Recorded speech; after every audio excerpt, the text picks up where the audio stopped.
Alright, so now I am done with my work for the day, and now I have to get organized for the open mic tonight. I've got about, I don't know, 3 hours. It's not all, I gotta do other stuff too. But, I'm gonna show you how freaking nerdy I am. I'm the kind of dude that has Excel sheets for their jokes. I got nerdy Excel sheets. Let's take a look at this. Alright, so check this out.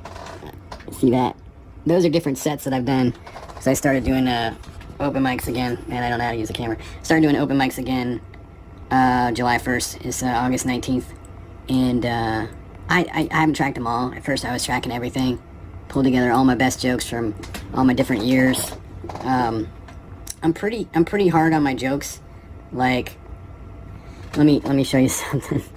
Like, I have this all organized by how long is the joke, how many laughs happen in that joke, how many seconds between laughs.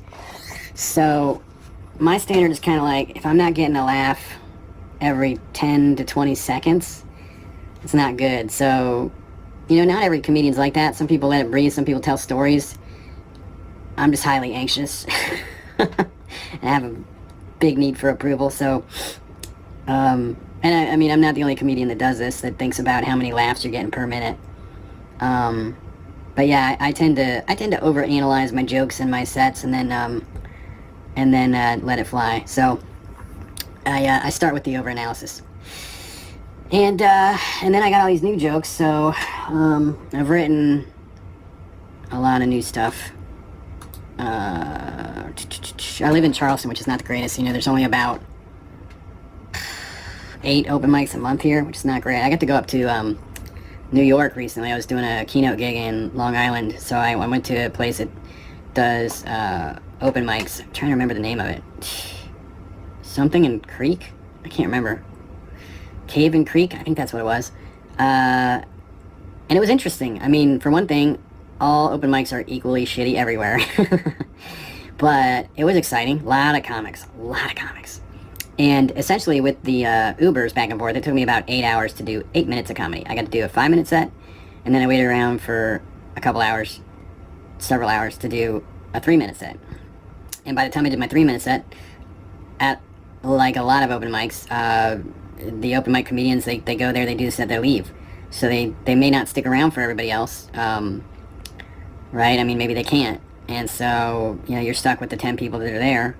If you're like me, sometimes you get impatient or stressed out or pissed off. That's what happened to me. I kind of got angry, and so I wasn't in the best space for that second 3 minutes, and didn't do that great. The first 5 minutes, pretty good. Enjoyed it. Probably should have left after that. But anyway, 8 open mics here in Charleston a month. That's not a lot of time. Hoping to get on more of the local shows, but I only started coming back, you know. I stopped doing stuff in the local scene probably 4 years ago, so I'm still just getting to know the comedians that run those shows, so that I get some spots on their shows. Once that happens, I'll be getting more time done. I'm trying to solidify my sets with my best jokes, you know, because I've been doing the solid jokes I had, some of them which I wrote in 2006. Been doing those for a long time. Been doing them as part of my keynotes, but I've been doing a whole bunch of other PowerPoint based jokes as well, and they of course don't translate when you don't have a screen, and I don't want to have a screen. In fact, long run, in my keynotes, I don't even want to use PowerPoint, so this is also part of trying to get stronger as a performer and just grow my material. So now, as part of my process for preparing for tonight's open mic, gotta look at all this new stuff I've written. The last open mic I did, look at my calendar here. This is really behind the scenes. You really have to be interested. Let's see. Getting ready to go out of town tomorrow for a keynote. Brick, Wednesday. So the 14th, 5 days ago, I did an open mic. Let's see how many. I write my jokes in Evernote. I'm writing a song for this redneck character of mine, but that doesn't belong in an open mic.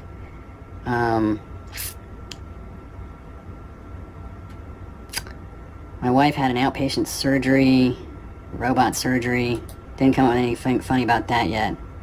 Wrote a thing about how your standards for sex change as you age, but I'm not. Part of the thing is I write a bunch of jokes and then I've got like 5 minutes, and I'll do some proven stuff for the new people in the audience who've never seen me. I want them to know that I'm funny, and then I'll do some new stuff mixed in there.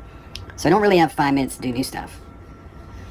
Probably do 1 or 2 minutes of new stuff, which with my 10 or 20-second jokes, you know, we're talking 6 jokes, new ones or whatever. So I'm just flipping through stuff, and I look at stuff I've written, and it's not funny. Like, my wife and I both forget our anniversary. When I do remember it, I get her a card to make her feel bad that she forgot. Well, that's not funny. More stuff. I'm writing that song from my Redneck Roy character. Sometimes I just write stuff, and it's just not funny. Sometimes I'll write in Evernote, which can be on my phone, on the computer, and I also write in these college ruled notebooks. Actually, I think they're college rules too small. I write in the other ones. Because sometimes I want to change up my brain, so I'll write by longhand. Other times I'll write in the computer. Sometimes I write weird stuff when I'm falling asleep. That doesn't make any sense. I read this thing about apologizing to the chicken for eating their babies. Yeah, it's not funny. It's an idea, but it's not funny yet. Wrote a thing about my wife's emergency surgery last summer. Sometimes you look at what you try to do, make it funny, and you're just like, well, I just don't want to do that kind of joke. You gotta come back and write a different punchline. I don't know why my wife loves me so much. There's no punchlines in there. Oh, this one has potential, because I have this joke that has worked for a long time. That's kind of like it goes. I don't always act my age. So people are like, Brian, you're in your 40s, grow up. I'm like, yeah, I think if I was meant to be a grown-up, I'd be at least 5'9". You can't see, I'm trying to put my hand up higher. So this would be a tag, you know, when you write tag, you make your joke longer if it's funny. So, where'd it go? Oh, here we go. So the tag would be, I haven't figured out the phrasing yet, but it'd be like, I feel it's particularly uncool for anyone to tell me to man up, because clearly I can't do anything upwards. I think that concept works. I don't think the phrasing is right yet. That's one of the things I do is when I'm getting ready for an open mic, I'll actually say it into the audio recorder on my phone and listen back. And sometimes the way it's written when I'm writing and I'm thinking in my head how it sounds, it sounds right, but then when you say it out loud, it's not funny. Hit that subscribe button if you haven't been bored out of your mind. Hit the notification bell so that you get more behind-the-scenes videos from a stand-up comedian who's not getting paid to do stand-up comedy, apart from keynote speaking. I always feel like I gotta qualify that. Like, I have gotten paid. Tell your friends. Tell big comedy fans, you know, that some guy thinks his stand-up dreams are worth you watching. And that's it. I'll talk to you soon.